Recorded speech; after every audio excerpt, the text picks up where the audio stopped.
Hello friends प्रसाद academy रे आपनको स्वागत जनाऊँच।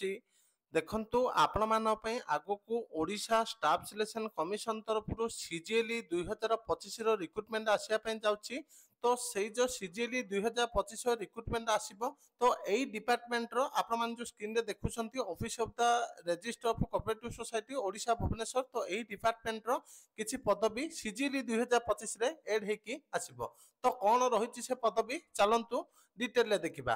तो लेटर नंबर देखि पारथुबे 18791 डेट होची 20 नवेम्बर 2024 टू देखंतु the commissioner cum secretary to government corporation department Odisha Bhubaneswar. तो सब्जेक्ट कोन अछि देखंतु empower committee for filling of base level vacant group C post of junior assistant under corporation department. तो जूनियर असिस्टेंट रो पदवीटा आपनकर एड हेकी आसीबो। तो केते लेखाय केते कोन पदवी अछि देखंतु। तो मु आप को डायरेक्ट देखे दूची केते कोन पदवी रही। तो देखंतु जनरल पई होची 6टी, एससी पई अछि 2टी, एसटी पई अछि 2टी, एससीबीसी पई गोटे। तो टोटल 11टी पदवी। तो एई जो वैकेंसीटा रही एटा एम्पायर कमिटी तरफ रु एप्रूव मिलला परे आपनकर सीजीएलई 2025 रो वैकेंसी रे एड हा पई रिक्वेस्ट जिवो। तापरे आपनकर एडवर्टाइजमेंट रे परिणत हबो। तो एतिकी इंपोर्टेंट अपडेट थिला। Thank you.